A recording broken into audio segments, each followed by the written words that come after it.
Hi, hello and welcome to VM Commerce. This is Meenakshi. Today in this video we are going to see 11th Standard Accountancy Chapter 4 Exercise number 3. Previous video la nama எப்படி வந்து journal entry opening of journal என்ட்ரியை நம்ம post பண்ணுறதுன்னு பார்த்தோம். எப்படி வந்து opening of journal entry நம்ம enter பண்ணணும் அப்படின்றதையும் பார்த்தோம். இப்போது இந்த தேர்ட் ப்ராப்ளம் வந்து இந்த journal entry opening of journal என்ட்ரியை என்ட்ரு பண்ணுறது தான். So see, this is the problem given in your book. Third problem, page number 78. The following balances appeared in the books of Vinod on January 1, 2018.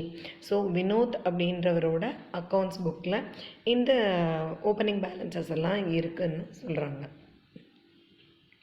See, they have given assets, cash, stock, amount due from RAM, machinery.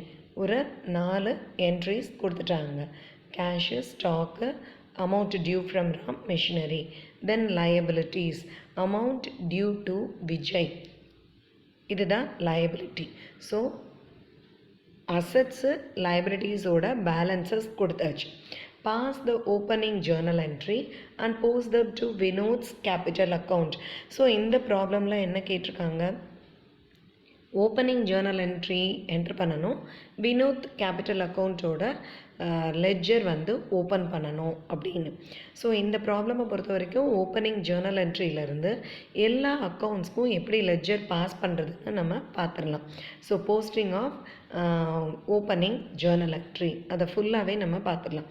வினோத்ஸ் capital account மட்டும் open பண்ணாமல் எல்லா என்ட்ரிஸ்க்கும் நம்ம ledger account open பண்ணிடுவோம். Okay, so previous வீடியோவில் பார்த்தோம் opening journal entry அப்படின்னா என்ன. Assets account debit, to liabilities account, to capital account. இதுதான் ஓப்பனிங் ஜேர்னல் என்ட்ரி. அசட்ஸ் எல்லாத்தையும் டெபிட் பண்ணணும், லைபிலிட்டிஸை க்ரெடிட் பண்ணணும், கேபிட்டலையும் க்ரெடிட் பண்ணணும். இந்த அக்கௌண்டிங் ஈக்குவேஷன் ஞாபகம் வச்சுக்கோங்க. அசட்ஸ், கேபிட்டல், லைபிலிட்டிஸ், இந்த 3 தான் வந்து நம்ம அக்கௌண்டிங் ஈக்குவேஷனில் பண்ணுவோம். அதே தான் இங்கேயும். ஸோ அசட்ஸை டெபிட் பண்ணுறோம், லைபிலிட்டிஸையும் கேபிட்டலையும் க்ரெடிட் பண்ணுறோம். ஓகே, ஸோ இங்கே ப்ராப்ளம்லேயே கொடுத்துட்டான் எதெல்லாம் வந்து அசட்ஸ் அப்படின்னு. ஸோ அந்த 4 ஐட்டம்ஸையும் நம்ம என்ன பண்ணுறோம், டெபிட் பண்ணுறோம். Cash 40,000, stock 50,000, amount due from Ram. அப்படின்னா என்ன மீனிங், ராம் அப்படிங்கிறவர் இங்கே நான் என்ட்ரியில் போட்டிருக்கோம். ராம் அப்படின்னா டெப்டார். So he received credit from the business. Ram is a debtor. Ram வந்து பிஸ்னஸில் இருந்து ஒரு கிரெடிட் டிரான்சாக்ஷன்ஸ் நம்ம கிரெடிட்டில் சேல்ஸ் பண்ணியிருக்கலாம் ஏதாவது. So Ram is a debtor. So Ram டெப்டார்னு ப்ராக்கெட்டில் போடலாம், இல்லை டெப்டார் ராம்னு கூட எழுதலாம். ஸோ 20,000 அதையும் டெபிட் பண்ணிட்டோம். மிஷினரி இஸ் அ அசட், அதையும் டெபிட் பண்ணியாச்சு. So all the assets we have debited. Then liability, amount due to Vijay. So Vijay யார், கிரெடிட்டார். நாம் கிரெடிட்டில் பர்ச்சேஸ் பண்ணியிருக்கோம், விஜய் கிட்ட இருந்து லோன் வாங்கியிருக்கலாம், பர்ச்சேஸ் பண்ணியிருக்கலாம். So Vijay is a creditor.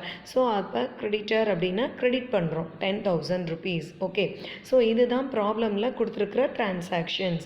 அப்போது இங்கே டூ வினோத்ஸ் கேபிட்டல் அப்படிங்கிறது எப்படி வந்தது. ஸோ அப்போ அக்கௌண்டிங் ஈக்குவேஷனில் நீங்கள் கேபிட்டல் கண்டுபிடிக்கணுன்னா என்ன பண்ணணும், அசட்ஸ் மைனஸ் லைபிலிட்டிஸ் இப்படி தான் நம்ம போடுவோம். அதே ஃபார்முலா தான் இங்கே நம்ம அப்ளை பண்ணியிருக்கோம். ஓகேவா. ஸோ இது எல்லாமே அசட்ஸ், இது லைபிலிட்டிஸ். அப்போ அசட்ஸ் மைனஸ் லைபிலிட்டிஸ்னால் என்ன பண்ணணும், இது எல்லாத்தையும் ப்ளஸ் பண்ணணும்.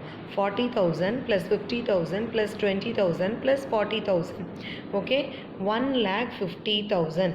வி ஆர் கெட்டிங் அசட்ஸோட டோட்டல் எவ்வளோ வருது, 1,50,000 மைனஸ் 10,000. ஓகே பண்ணணும்னா யூ வில் கெட் 1,40,000 rupees. அதை தான் கேபிட்டலில் போட்டிருக்கோம், வினோத்தோட கேபிட்டல். அப்போ கேபிட்டல் எவ்வளோ வந்து இன்வெஸ்ட் பண்ணியிருக்கிறாரு வினோத், 1,40,000. ஸோ சிம்பிளாக ஓப்பனிங் ஜேர்னல் என்ட்ரி போட்டுடலாம். So opening balances of assets and liabilities brought forward. So போன வருஷத்தோட அந்த பேலன்ஸ் ஷீட்டில் இருக்கிற அசட்ஸ், கேபிட்டல் liabilities ஓகேவா. ஸோ ப்ரெசீடிங் இயர் முந்தின வருஷத்தோட அக்கௌண்டிங் பீரியடில் இருந்த கேபிட்டல் அசட்ஸ் liabilities-ஐ நெக்ஸ்ட் அக்கௌண்டிங் பீரியட், ஸோ இந்த ஓப்பனிங் டேட் பார்த்துக்கோங்க 2018 January 1. ஸோ இந்த வருஷம் ஓப்பன் பண்ணுறாரு. அப்போ ப்ரீவியஸ் இயரோட பேலன்ஸஸை கரண்ட் இயருக்கு நம்ம ப்ரா டவுன் பண்ணுறோம். ஓகே, கொண்டுட்டு வர்றோம், அதுதான் மீனிங். ஸோ என்னெல்லாம் வந்து பேலன்சஸ் இருக்கோ அதை எடுத்துகிட்டு வரோம். Assets, liabilities, capital. Okay, so this is the meaning for opening journal entry. Okay, நீங்கள் previous video பார்த்தீங்கன்னா you can easily understand what is opening journal entry. அதுதான் இப்போயும் நான் எக்ஸ்பிளைன் பண்ணிட்டேன். ஸோ ஓப்பனிங் ஜேர்னல் என்ட்ரி போட்டாச்சு. இப்போது இதை லெட்ஜரில் போஸ்ட் பண்ணணும். So what is the procedure for posting the opening journal entry? So opening journal entry பொறுத்த வரைக்கும் நான் ஏற்கனவே சொல்லியிருக்கேன், லெட்ஜர் அக்கௌண்ட் ப்ரிப்பேர் பண்ணுறதுக்கு முன்னாடி நம்மளோட ஸ்டெப் என்ன, முதல்ல ஐடென்டிஃபை பண்ணணும் எத்தனை நம்பர் ஆஃப் அக்கௌண்ட்ஸ் வந்து நம்ம ஓப்பன் பண்ண போகிறோம் அப்படிங்கிறது. ஓகேவா. So ledger account how many accounts we have to open. இங்கே நம்ம பாருங்கள், cash, stock, Ram, machinery, Vijay, Vinod. So 6 account நம்ம ஓப்பன் பண்ணணும். ப்ராப்ளமில் உங்களுக்கு கேட்டுக்கிறது வினோத் கேபிட்டல் தான். ஆனால் நீங்கள் அண்டர்ஸ்டாண்ட் பண்ணிக்கோங்க, ஓப்பனிங் ஜேர்னல் என்ட்ரி வந்து எப்படி நம்ம எல்லாத்துக்குமே போஸ்ட் பண்ண போகிறோம். அதனால தான் நான் இந்த ப்ராப்ளம் வந்து ஃபுல்லாகவே நான் ப்ரிப்பேர் பண்ணியிருக்கேன். ஸோ கேஷ் அக்கௌண்ட் ஃபஸ்ட்டு நம்ம ப்ரிப்பேர் பண்ண போகிறது இதுதான். கேஷ்ன்றது என்னது, டெபிட். நம்ம பார்த்துருக்கோம், cash account always shows debit balances பார்த்துருக்கோமா, சேம் வே கேஷ் அப்படிங்கிறது டெபிட். ஸோ இந்த என்ட்ரியை ஞாபகம் வச்சுக்கோங்க, 4 அசட்ஸ் டிரான்சாக்ஷன்ஸ் அதை நம்ம போஸ்ட் பண்ண போகிறோம். Cash, stock, Ram, machinery, 2 liabilities, that is விஜயும் வினோத்தும். ஓகேவா, அதுதான் கிரெடிட், அதனையும் நம்ம என்ட்ரு பண்ண போகிறோம். So first moving to the cash account. So நான் என்ன சொல்லியிருக்கேன், ஏசி போட்ட உடனேயே door close, debit, credit, DR CR left சைடும் ரைட் சைடும் எழுத மறந்துடாதீங்க. Then date, particulars, JF amount 2 சைடும் எழுத போகிறோம். டெபிட் சைடு ஒன்று, கிரெடிட் சைடு ஒன்று எழுதியாச்சு. இப்போ கேஷ் அக்கௌண்ட்டில் நம்ம ஃபஸ்ட்டு பண்ண வேண்டியது, இது வந்து டெபிட்டில் எழுதியிருக்கிறதுனால it shows debit balances. To balance brought down 40,000. ஓகேவா. ஸோ ஓப்பனிங் என்ட்ரியை போஸ்ட் பண்ணுறத பொறுத்த வரைக்கும் கேரி டவுன், brought down இதை தான் நம்ம எழுத போகிறோம். வேறு எந்த வேர்டுமே நம்ம யூஸ் பண்ண போகிறதில்ல. ஸோ அந்த போன வருஷ பேலன்ஸை நம்ம என்ன பண்ணுறோம், brought down பண்ணுறோம், எடுத்துகிட்டு வர்றோம் கரண்ட் இயருக்கு. அதுதான் மீனிங். நம்ம ஏன் brought down எழுதுகிறோம் அப்படின்னா, ஓகே, இது opening entry January 1. To balance brought down 40,000. எப்படி பேலன்ஸ் பண்ணணும்? ஸோ ரைட் சைடு எந்த டிரான்சாக்ஷன்ஸும் இல்லை.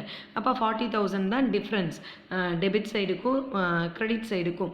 ஸோ இங்கே என்ன டேட் போடணும், பை பேலன்ஸ் கேரி டவுன் அப்படின்னாலே எண்ட் ஆஃப் த பீரியட், அந்த 1 மந்த்துக்கு ப்ரிப்பேர் பண்ணுறாங்க, January 31, 40,000. ஓகே, அப்போ both side total 40,000. So carry down இருந்தால் automatically you have to brought down the amount. Next month opening date February 1. To balance brought down 40,000. Okay, போட்டாச்சு. So red கலரில் போட்டிருக்கிறது carry down, brought down. இப்போ நம்ம இந்த brought down என்னது, அந்த last இயரோட பேலன்ஸஸை current இயருக்கு நம்ம எடுத்துகிட்டு வரோம். அதுதான் to balance brought down. Okay, so இந்த மந்தோட க்ளோசிங்கை நெக்ஸ்ட் மந்தோட ஓப்பனிங்க்கு brought down பண்ணுறோம். ஸோ ரொம்ப சிம்பிள் ஓப்பனிங் ஆஃப் ஜேர்னல் என்ட்ரியை நம்ம போஸ்ட் பண்ணுறது. ஸோ கேஷ் அப்படிங்கிறது டெபிட் அப்படிங்கிறதுனால டெபிட் சைடு ஓப்பனிங் பேலன்ஸ் போட்டுட்டு க்ளோஸ் பண்ணிடுறோம், கேரி டவுன் brought down போட்டு. Same way for all the debit balances, stock, Ram, machinery. See stock account, ஸ்டாக்கும் டெபிட் பேலன்ஸ்ன்றதுனால டெபிட் சைடு ஓப்பனிங் பேலன்ஸ் எழுதிருங்க, to balance brought down. Date மறந்துடாதீங்க, January 1 opening accounting period. அடுத்தது January 31 by balance carry down 50,000 close பண்ணிடுங்க total போட்டு. Then February 1 to balance brought down 50,000. Same way for Ram, he is a debtor, அவரும் டெபிட்டில் தான் இருக்கிறாரு. So debit side to balance brought down, credit side by balance carry down, மறுபடியும் to balance brought down. Okay, so next machinery account. Machinery அக்கௌண்ட்டுக்கும் same procedure. Debit side broad down, credit side carry down, மறுபடியும் அந்த carry down அமௌண்ட்டை நம்ம broad down கொண்டுட்டு போகிறோம் next month opening. So all the 4 debit balances we have posted. So நம்ம லெட்ஜரில் post பண்ணியாச்சு. Again now we are moving to credit balances. Vijay account. Vijay யாரு creditor, Vinod யாரு business owner. He is also treated as a creditor in the business entity concept. ஞாபகம் வச்சுக்கணும். So அதுபடி owner is also considered as the creditor of the business. அப்போ வினோத்தோட கேபிட்டலும் credit balance தான். So see இப்போ Vijay creditor அப்படிங்கிறதுனால கிரெடிட் பேலன்ஸுன்றதுனால இங்கே ஜான்வரி 1 பை பேலன்ஸ் ப்ராட் டவுனை கிரெடிட் சைடு நம்ம என்ட்ரு பண்ணணும். இப்போ டெபிட் பேலன்சஸ் எல்லாமே நம்ம பார்த்துட்டோம். டெபிட் சைடு தான் ஓப்பனிங் பேலன்ஸ் எழுதுனாங்க. இப்போது கிரெடிட் அப்படிங்கிறதுனால விஜய் வந்து கிரெடிட் பேலன்ஸ் அப்படின்றதுனால கிரெடிட் சைடு ரைட் சைடில் நம்ம பை பேலன்ஸ் ப்ராட் டவுன் போட்டு 10,000 என்ட்ரு பண்ணியிருக்கோம். ஓகேவா? அப்போ ரைட் சைடு பேலன்ஸ் ப்ராட் டவுன்ன்றதுனால இந்த side 2 balance carry down 10,000. Okay, January 31 2 balance carry down. So carry down வந்து டெபிட் சைடு வந்துடும். So simple. கிரெடிட் பேலன்ஸ் அப்படின்னா கிரெடிட் சைடு ஓப்பனிங் பேலன்ஸை எழுதுங்க. டெபிட் பேலன்ஸ் அப்படின்னா டெபிட் சைடு ஓப்பனிங் பேலன்ஸை எழுதணும். ஓகேவா? இதுதான் கான்செப்ட். ஸோ இங்கே February 1 by balance brought down 10,000. Same way Vinod's capital account. Actually இந்த ப்ராப்ளமில் கேட்டிருக்கிற ஆன்சர் இந்த வினோத்ஸ் கேபிட்டல் அக்கௌண்ட் மட்டும்தான். But I have prepared for all the balances. ஓகேவா? ஸோ வினோத்ஸ் கேபிட்டலும் கிரெடிட் பேலன்ஸ் தான். So credit side opening balance எழுதுங்க. By balance brought down அவரோட account வந்து 1,40,000. ஸோ 1,40,000 எப்படி கண்டுபிடிச்சோம்? ஸோ அக்கௌண்டிங் ஈக்குவேஷன் ஞாபகம் வச்சுக்கோங்க. Capital is equal to assets minus liabilities. இதுதான் ப்ரொசீஜர். ஸோ அதனால் அசட்ஸ் எல்லாத்தையும் ஆட் பண்ணிவிட்டு லைப்ரரிஸை மைனஸ் பண்ணோன்னா யூ வில் கெட் திஸ் 1,40,000. ஓகேவா? அப்படி தான் நம்ம ஜேர்னலில் கண்டுபிடிச்சோம். So 1,40,000 2 balance carry down 1,40,000 by balance brought down again February 1 வந்து 1,40,000. ஓகேவா? So this is the procedure for posting of opening journal entry. So opening entry எப்படி எழுதணும்னு பார்த்துட்டோம், அதை எப்படி போஸ்ட் பண்ணணும்னு பார்த்துட்டோம். Okay, thank you.